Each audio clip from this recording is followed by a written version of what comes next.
The Denver Broncos, Rob, I'm just going to put it out there. They got beat 70-20 by the Miami Dolphins. Now, we know Miami is all of that. But 70 points? Rob, what do you make of the Denver Broncos giving up 70 freaking points?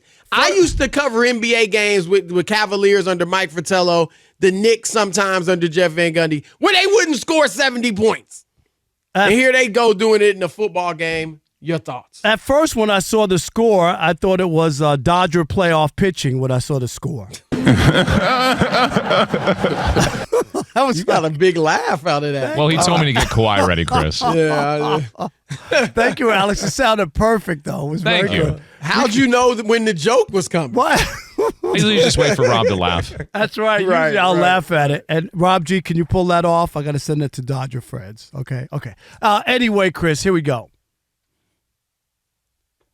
I don't know if you're in Denver or you're in the ownership or the fan base or whatever, and you saw what happened with Sean Payton and that team, Chris. I'm here to tell you, I know it's 3 games in. After watching that performance and what went on, I'm convinced that the players have quit on Sean Payton. Wow. I'm not even kidding you, Chris. Wow. I believe that. You know how hard it is to give up 70 points in an NFL game? Well, I'm going to interject in it because I want to ask you expound on that, because I was talking on First Things First today with Coach Eric Mangini, Nick Wright, Kevin Wiles, the co-host.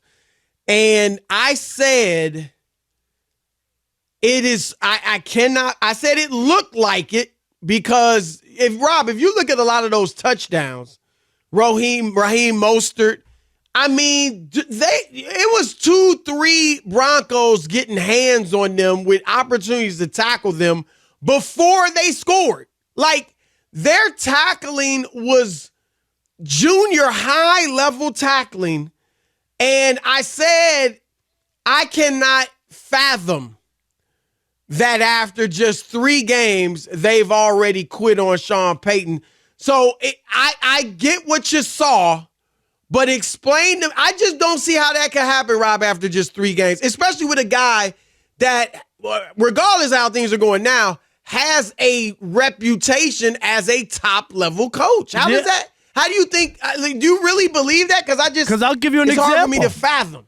It happened with Urban Meyer in Jacksonville, Chris. He came with a resume suitable for framing. Yeah. How could you not look at Urban Meyer and not think that this is a football god as far as coaching, right? And all the success that he had comes down to Jacksonville, Chris, where they have little to no expectations, and that thing went south almost right away. It can happen if guys don't believe in what you're doing. And this guy came in with the bravado, Chris. You remember, I want $40 million a year or whatever it was, and I'm the greatest coach and all this kind of bravado. He's sitting there on Colin's couch, ripping everybody left and right, and then he's going to rip Nathaniel Hackett. Chris, we got it. He did a bad job.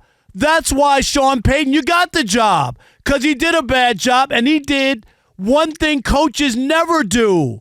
They never critique that guy, Chris, even if it's true. There's no reason to do it.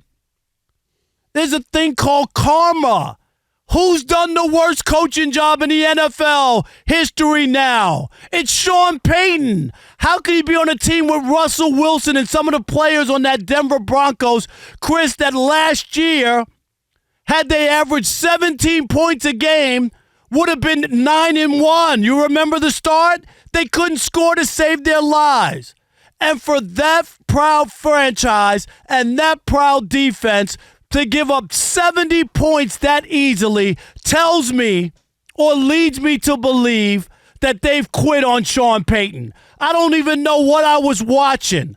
70 points? You're right, Chris. It's an old Pistons game from the 90s. Rob, and look, it was, I mean, they took Tua Tagovailoa and the rest of the starters out early in the fourth quarter. Heck, if they had kept going they might have scored 100. Might have reached 100. I mean, really. Look, I hear you. Urban Meyer, that is one example of how a coach lost the team immediately. I would say the difference is, one, he had obviously done his at the college level, and it's a different ballgame. You don't always get that respect at the NFL level just because you got it done in college. He also, as you and I have discussed, brought in the strength and training coach from Iowa who had been accused of racism. That probably, rubbed guys the wrong way. He brought in Tim Tebow, who was not only not a tight end, but a quarterback. And was several years removed from even playing bad football in the NFL. Brought him in to maybe make the team as a tight end. So I think those are some key differences. And then, of course, when Meyer really lost the squad for good, Rob, was when he stayed behind. Remember, they got beat, and he stayed behind in Ohio and was hanging out, and the woman's on his lap and all that stuff, and the team went back home. So, but I will give you this. Sean Payton did come in arrogant. He was very arrogant. You got to admit it, Chris. There's no doubt. And I don't totally discount what you're saying because, like I said, it looks like it. That defense, Rob, was top 10 total defense the past 2 years. Right. That's what I'm saying. Obviously, they're dead last now after giving up 756 yards and 70 points. But they're last in score in both categories of defense, points allowed and yards allowed. And even if you people I'm sure want to jump on Vance Joseph, the defensive coordinator. Look, who hired him, right? Sean Payton hired him. And so at the end of the day, the buck stops with Sean Payton. Rob, whether they've actually quit on him or not, he deserves the lion's share of the blame. There is no question about it. His guys can't tackle. They had 2 touchdowns that were called back because of penalties. I mean, the offense is actually playing better. You certainly can't put Russell Wilson's not looking like the guy in Seattle, but he's looking much better than he did a year ago. Like, you can't really put all this on Russ. And it seems that way, Rob. These are grown men. These are grown men. And I don't know what he's doing, at practices and if he's rubbing guys the wrong way. It does seem like he's to blame whether they've quit on him or not. And here's some things, Chris. 8 missed tackles week 1, 11 in week 2, and then an ungodly 24 missed tackles in game 3. Look at the 24 missed. And Rob, that was more than the previous 2 weeks. And look at those numbers. A lot of that, Chris, comes with effort too. No, right? You know that, agree. That's why you have to look at it. And if I'm ownership, I'm very concerned. And you know what? Let me say this. I'm gonna say how you fix this. I would, if I have to live with him for 1 year, Chris. You know what you do? If you don't want to fire him and give him all that loot, you don't. You trade him. Find out. Call the Chargers. Do you want him? Trade him. Give me a draft pick. I'll take a bag of 8 footballs and a draft pick, and you can have him. He can go to the Chargers when they fire Brandon Staley. It's just a matter of time on that one. I agree. That's the job he wanted anyway. Right. Understandably, but still, I agree. I can't fire him. There's no way I'm paying him all that money, to go away. But to your point, make a call on the low. And say, hey, you want him? Yeah. I mean, look, and we're going to get to it, Rob. I'm not being fooled by this Brandon Staley stuff. He should still get fired. He got so lucky that they won that game, Chris, despite him.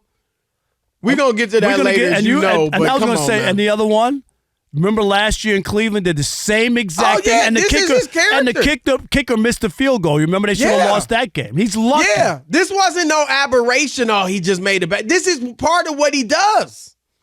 And so I'm with you on that. But I think you're right. If I'm the Broncos, I'm watching him closely now. I'm watching him more than anybody to see if has he lost them already? And then I'm making calls with the Chargers or somebody else. All right.